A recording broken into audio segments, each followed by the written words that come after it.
dan basa. Nah, pada video sebelumnya kita sudah melakukan atau kalian melihat saya mendemonstrasikan cara untuk melihat apakah larutan itu asam atau basa menggunakan suatu indikator, yaitu indikator kertas lakmus, dan juga kita sudah membuat indikator alami. Nah, pada video kali ini kita akan bisa memperkirakan suatu larutan itu pH-nya berapa.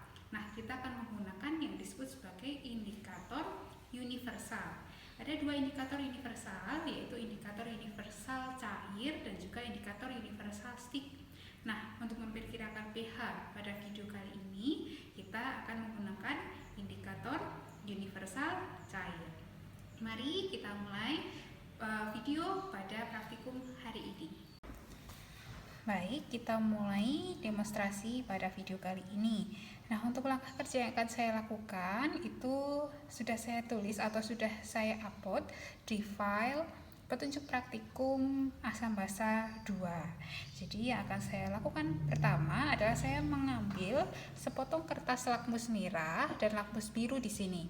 Jadi lakmus merah dan biru di sini ini satu pasang. Nah, kemudian saya akan menetesi kertas lakmus merah dan biru ini dengan larutan A, ini untuk larutan B, ini untuk larutan C, ini untuk larutan D, sedangkan ini untuk air sumur. Jadi kalau di petunjuk praktikum ada air sungai, itu tidak saya gunakan. Yang saya gunakan hanya air sumur saja. Nah, kemudian akan saya segera tetesi. Yang pertama, ini untuk larutan A. Kemudian ini larutan B, kemudian larutan C,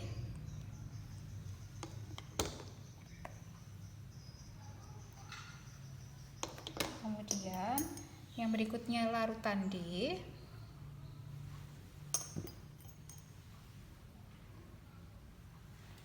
kemudian yang terakhir adalah air sumur. Nah, silakan kalian bisa amati perubahan warna yang terjadi pada larutan A, B, C, D, dan E. Kertas lakmusnya bagaimana berubahnya gitu ya. Ingat yang atas itu adalah lakmus merah tadinya gitu ya. Ini lakmus merah, kemudian yang bawah adalah lakmus biru.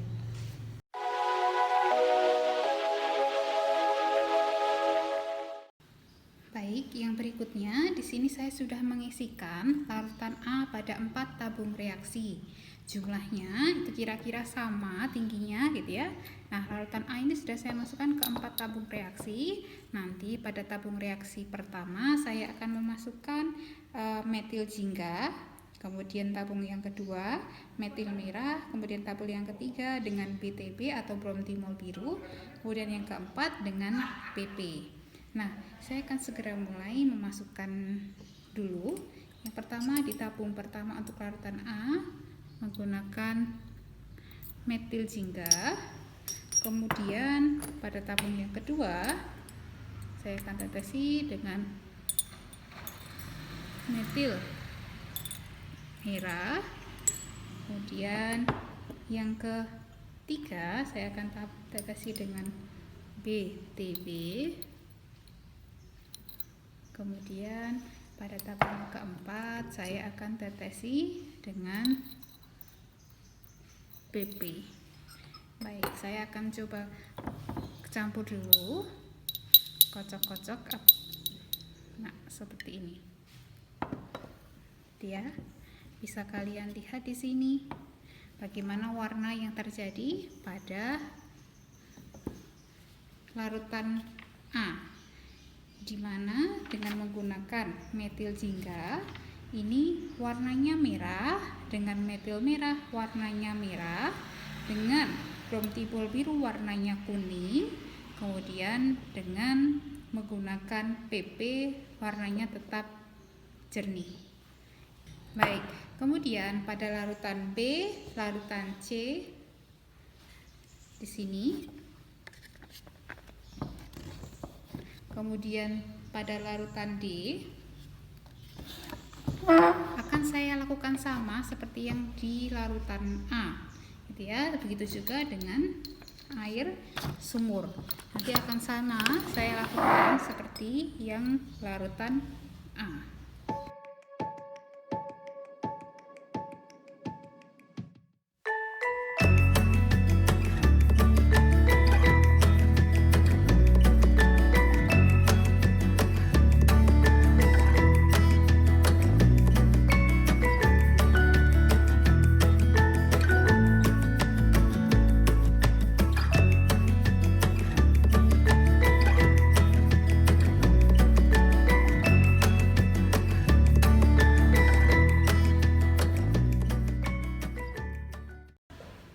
Berikutnya saya akan mendemonstrasikan cara menggunakan indikator universal yang stick. Jadi ini adalah bentuk indikator universal stick gitu ya. Jadi ada beberapa warna di sini dan pada kertas ini sudah ada indikatornya. Nah, indikator ini akan menunjukkan warna yang berbeda-beda pada pH tertentu seperti itu. Nah, nanti setelah kita memasukkan stick pH ini ke dalam suatu larutan, kita akan mencocokkan dia warnanya cocok dengan warna yang mana di wadahnya. Ini sudah ada rentang pH-nya atau pH scale-nya dari mulai 0 sampai dengan 14 seperti itu.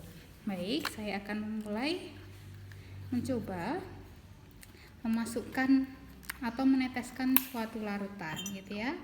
Ini ada larutan A dan B misalkan. Nah, ini saya teteskan di sini. Ya, bisa kalian lihat warnanya berubah. Kemudian di sini ada larutan B. Ya, warnanya juga berubah. Kemudian setelah diteteskan seperti ini, kita akan mencocokkan warnanya itu mirip dengan yang mana seperti itu. Nah, kita lihat di sini. Ya, jadi warnanya adalah paling dekat dengan pH 1 di sebelah kanannya gitu ya. Bisa kalian lihat. Kemudian untuk larutan B, ya, kita cocokkan pada pH 1 sampai 7, belum ada yang sama. Kita lihat pada pH 7 sampai 14. Ya. Jadi untuk B dia mendekati pada pH 13. Jadi bisa kalian lihat, oh berarti larutan B memiliki pH 13, sedangkan larutan A pH-nya adalah sama dengan 1 seperti itu. Ya, jadi ini adalah cara penggunaan indikator universal stick